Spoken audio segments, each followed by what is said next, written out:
Hello friends and welcome into College Football Now. I am your host Tom Downey. I know the season is still early, but let's talk about which head coaches are on the hot seat right now. There are several who have not started the season very well, so we're going to break down 10 different coaches who are on the hot seat as we sit early in the CFB season, including our number one guy here, number 10 overall, who, maybe it's a surprise, Chip Kelly. Look, I know he's Chip Kelly, and there's the brand name involved there. But have we watched a UCLA game? Because it's been ugly. Chip Kelly has not been good. UCLA has not been good. This has not been the expectation.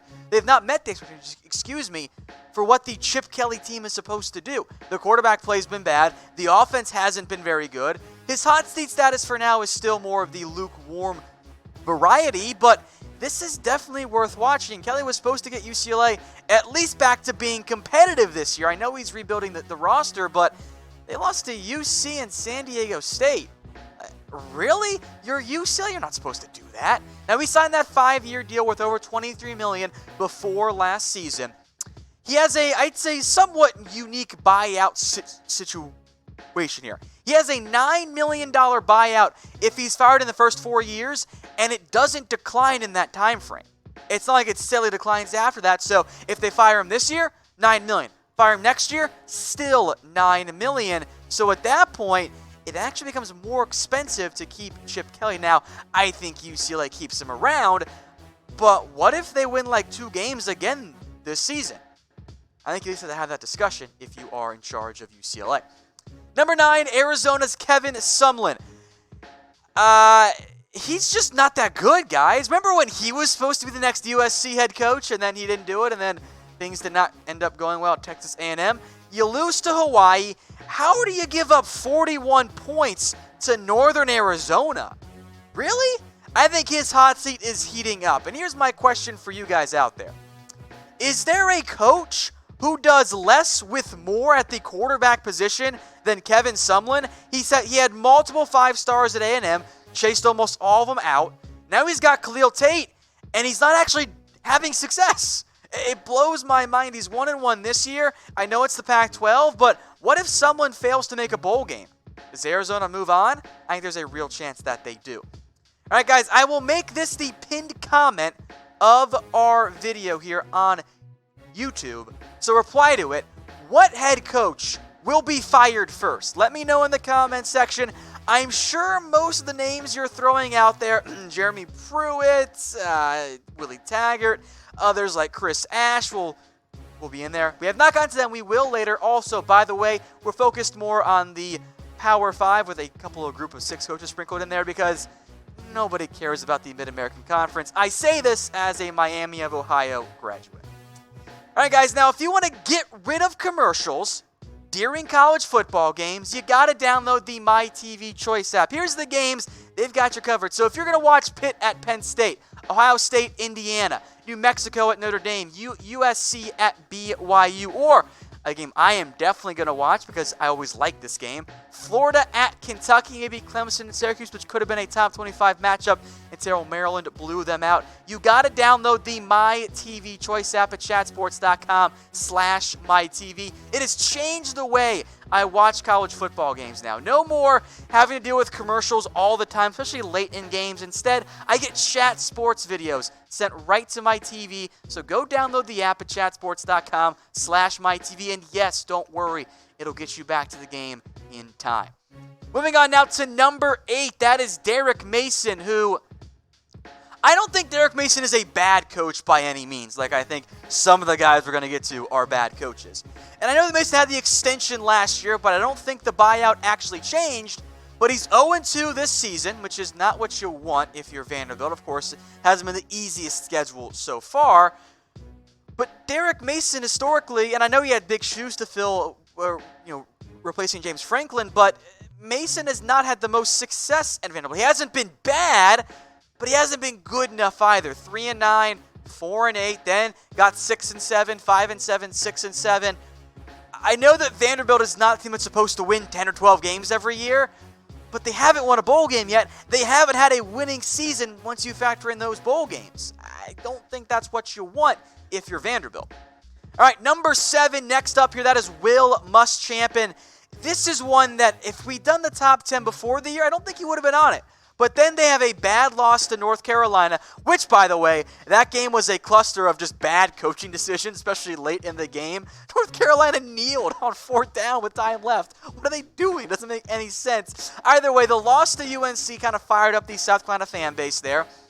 And we've seen it before, right? A Will Muschamp team doesn't have the best offense, a new quarterback in tow right now. Ryan Polinsky, we'll see how he fares. I think the seat is heating up, though, for Will Muschamp. I think it was fair, by the way, that he got a second chance. I think that was a fair outcome for Muschamp, but unless South Carolina gets to that 8 wins, maybe that 9-win range, I don't know if he's going to be back as the head coach next season.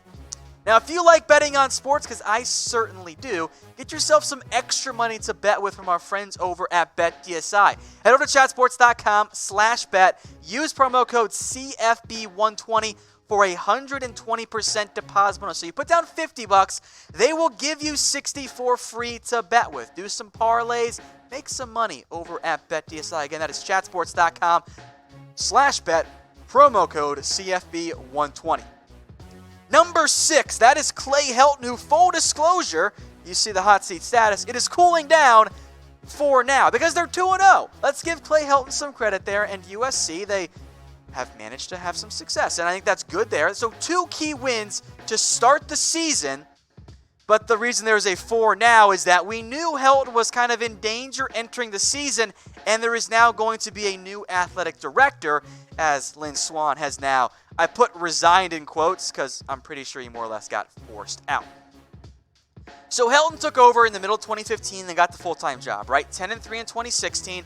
A, on paper, good 11-3 mark, but that felt like an underachieving year because they had Sam Darnold. And then last year, they dropped down to 5-7.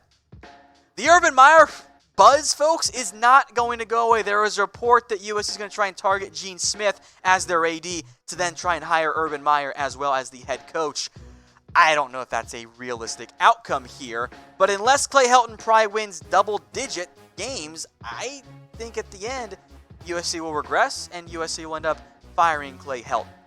All right, guys, question for you here right now. Let me know in the comments section, who is the most overrated college head coach? Plenty of options out there. I'll make it active, by the way, so you can't, throw in Urban Meyer there. But who is the most overrated college head coach? Let me know in the comments section. I didn't like the Clay Helton hiring. I don't think it's fair to call him overrated right now. But I think there are some plenty good options out there that I'm sure we'll see in the comments section. All right, I mentioned earlier how we were focusing more on the Power 5 guys. Here's a couple of the Group of 5 coaches. That's Charlie Strong for South Florida. You got blown out by Wisconsin in an embarrassing fashion, and you lose to a Georgia Tech team that I know is a Power 5 school, but they are totally changing their offense from a triple option to a more modern one. Charlie Strong, a big name, once again in danger of being fired. And by the way, we've seen this story before with Charlie Strong. This year, they revamped the offense. Did the same thing at Texas. Guess what? Actually didn't end up working out. He was great at Louisville, but since that first year at South Florida, he's gone the wrong direction. I am concerned about his job status once this season ends. All right, different type of fun question because we've been kind of negative here, so let's have some fun at this point. There is a battle royale fight to the death. Which college football head coach comes out on top? Let me know in the comment section. Plenty of options. I think Charlie Strong would put up a good fight there. I think some other coaches here. Will Muschamp makes sense in that area. I think Luke Fickell of Cincinnati, a good pick there. And maybe Pat Fitzgerald of Northwestern. My pick, though, give me Coach O at LSU. I think he finds a way to win that one. Producer Harrison, putting you on the spot here. Who you got? Okay. Yeah? Or wait.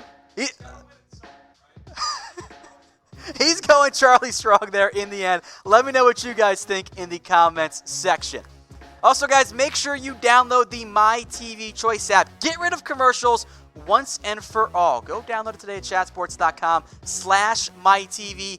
Instead of stupid DirecTV commercials or State Farm commercials that were funny, but now they're not going to have seen them like 100 times, get Chat Sports videos sent right to your phone instead at chatsports.com/MyTV.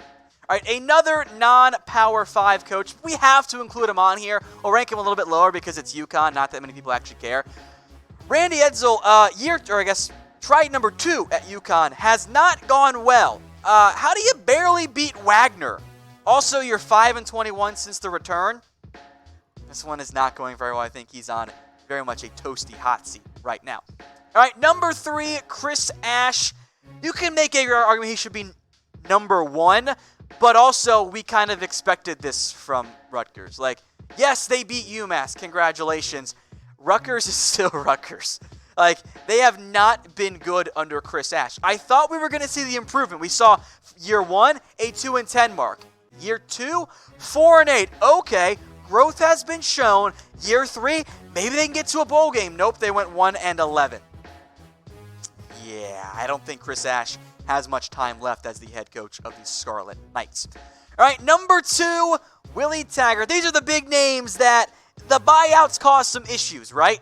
Willie Taggart, is it still Jimbo's fault? We'll get back to that here in a second. But you got players lining up the wrong direction for you. You managed to blow the game against Boise State. And you need a hashtag college kicker moment to survive against Louisiana Monroe. Florida State, I don't know what word you want to do it there. It's a train wreck. Now, the Florida State kid may say it's on purpose. Doubt. Also, if that's on purpose, what are you doing? That doesn't actually make it better. Intentionally lining up the wrong direction? No. So Taggart, I know he took over a bad spot at WKU and turned him around. Same with South Florida. But he's 6-8 for his career at FSU. If you don't win a bowl game, don't you kind of have to move on here? Now, I mentioned this earlier. Let me know in the comment section. Looking at you, FSU fans, I think you had an argument last year that, hey, Jimbo Fisher left FSU in a bad state. Is it still Jimbo's fault, though? Is he just going to be the scapegoat forever for FSU? Like, oh, yeah, he ruined the program. Well, I mean, here's the thing. Lining up the wrong direction on purpose or on accident, that's not Jimbo's fault. The undisciplined play for FSU, that's not Fisher's fault. At a certain point, you got to blame the guy who's in charge right now. That's Taggart. A $17 million buyout might save his job, but it's becoming more of the can we afford to not fire Willie Taggart. Then at number 1, look, he was not going to be on this hot list preseason. But now Jeremy Pruitt's hot seat is in fuego. Because how can it not be? He's 0-2 this year, and it's one thing if they lost it like Georgia and, another good program like, Boise State, who is better than what Tennessee's played. But look at what Tennessee has done over their past 4 games. They have lost in a blowout, 50-17 to Missouri. Another blowout, 38-13. Both of those 2 games were last year, by the way. Tennessee is never supposed to lose to Vanderbilt. Then this year, you lose 38-30 to Georgia State.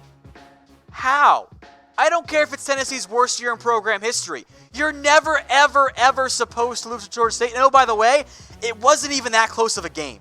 That's actually a little bit, I think, of a deceptive score. The Panthers manhandled Tennessee. And then to BYU, because you have no idea what you're actually doing, on 4th and 1, you run a wide receiver reverse, you let BYU throw it deep downfield, and you blow the game in overtime. That type of collapse, that's on the coaching. You've lost 4 straight games. You're 5-9 at Tennessee. I know the Vols have high expectations for themselves. It's not looking great. At this point, let's bring back Philip Fulmer. Let's see what happens. So with that in mind, will Jeremy Pruitt make it through the season? Type 1 for yes, type 2 for no. They got Chattanooga coming up. I would think that they would win that game. I don't feel that confident. I'm not going to bet on BetDSI. But if they lose that game, you have to fire him. Even if they win it, it doesn't actually help his job status at all. So let me know what you guys think in the comments section.